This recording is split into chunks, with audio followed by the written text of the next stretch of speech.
Quality of a community's schools is central to the success of our children and the availability of young talent to fill current and future job opportunities. And good schools are critical to attracting new companies and jobs to Georgia, as I'm sure you know. Unfortunately, on statewide rankings, Georgia continues to score in the bottom 30% on the quality of our education. What are your proposals to reverse these results and prepare our young people with the education and the skills that they'll need to succeed? So, both in business and as a SEAL, you develop an instinct for seeing points of leverage, the most important first target of problem solve. There's a lot of things in education. We talk about high school graduation rates, vocational, the Hope Scholarship. I want to keep on my point. If our children can't read, all the rest of it's lost. Third grade reading is the best way to tell how many prison beds we'll need in 10 to 15 years, and roughly 2/3 of our third graders don't read at a third grade level. All right? And that hard problem ties back to the breakdown of family. I don't know if y'all know this, but over 42% of the children in our state now are born out of wedlock. Yeah. So that crack that's going through that child's life, where they're 30 million words behind many of the children that grow up in these homes by the time they're 7 or 8 years old, if you don't attack that crack and close it, that's prison beds, lost tax revenue, entitlements we're paying for as far as the eye can see. Tackling that problem is hard. There's several things that are part of it.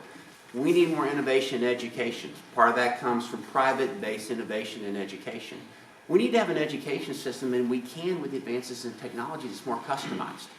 We need to have iPads and experimentation in the classroom where children can start learning where they are and go to where they can be, instead of taking this thing back to a one-room schoolhouse like in many cases we've done.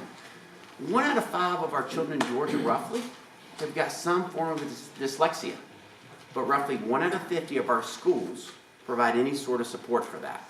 That's another component of it as well. And the last piece is, I believe we lose the battle for the classroom every day before the bell rings.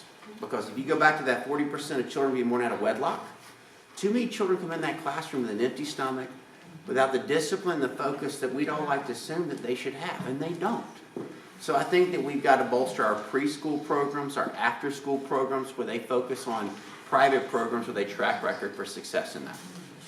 Well, as dismal as that question sounded, Chuck, there's also a lot of good things going on in the state in education. So I'm not in the boat that we got to throw the baby out with the bathwater, because if you're from an area like I'm from in Athens, we have a very tough situation in the Clark County School District because we have a very high poverty rate. So our teachers and administrators are dealing with some tough conditions at home when these kids get to school. But you look at Oconee County, some of the best schools in the state. So public education is succeeding in certain areas, but certain areas they're not. So my plan as governor will be to give the locals local control. We Republicans always talk about that. We rarely do it. We've continued to add more regulations, more mandates, more testing, more stuff for the local school systems to do. How is that working out for us?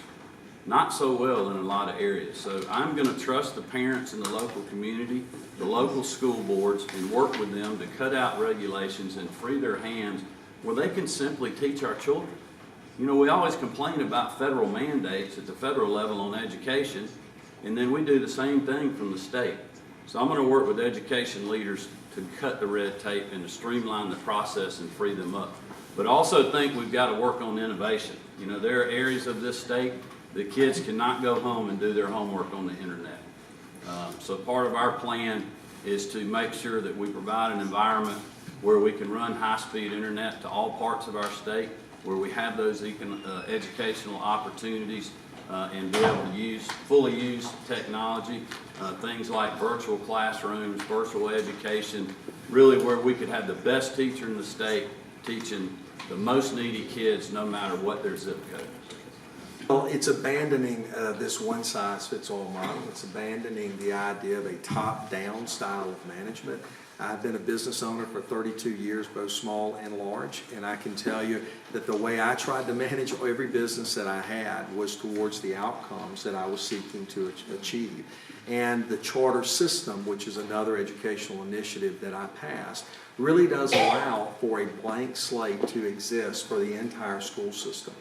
And they have the ability through a contractual agreement now to enter into to give them tremendous flexibility to really define the educational system that they want, that meets the need of their community, but more importantly, meets the need of the individual student.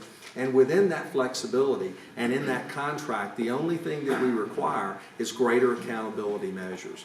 Now, Atlanta Public School System is underneath a charter system. Today, 30% of all students are underneath this new accountability contract. What it has afforded, particularly with the Atlanta Public Schools, is when the superintendent was having challenges with failing schools, and she didn't have the expertise to go in and solve those.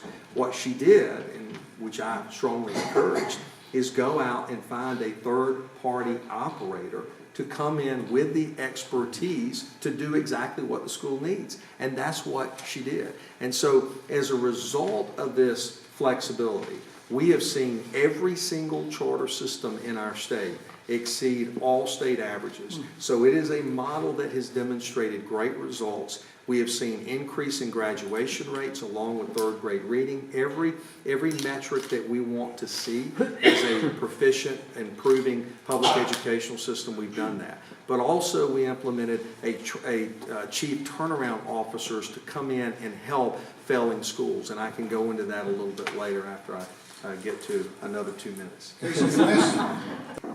First of all, what we have to do is eliminate Common Core.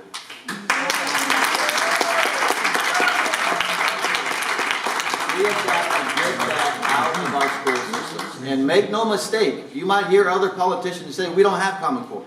They call it by a different name. It's the same standards. We have to eliminate it.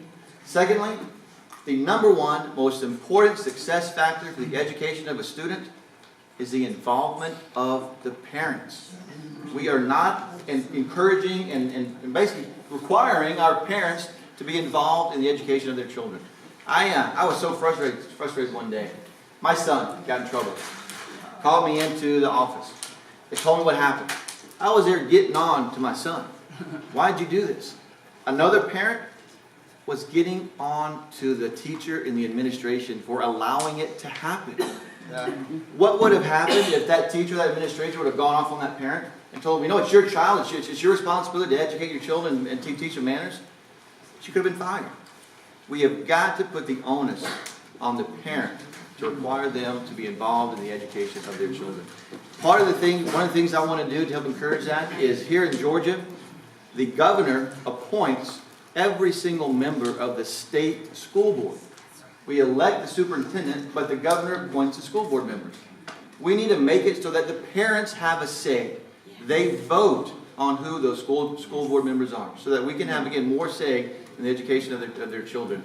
Also, TRS. Do we have any teachers in here? TRS, I know I get all kinds of questions about TRS. Is TRS going to be unfunded? Are we going to move more towards the 401k model? Again, I'm an accountant, a CPA. I've been diving into a lot of these budget reports.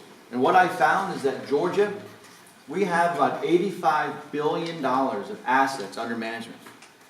We pay $1.6 billion to administer that. That's 2%. That is crazy.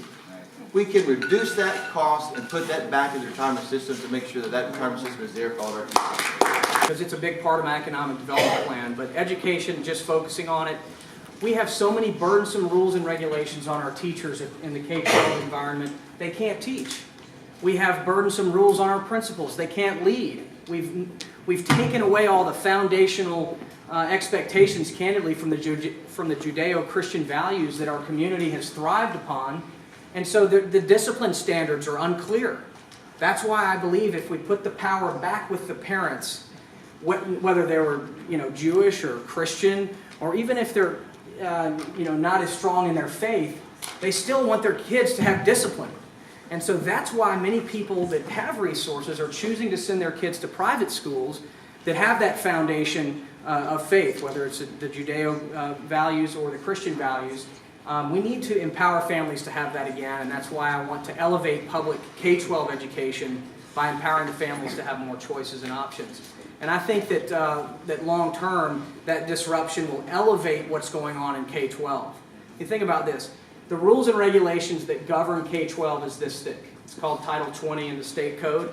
And it's constantly more politicians putting on more rules and regulations thinking they're fixing it, but in fact they're just making it more complex for our principals and our teachers.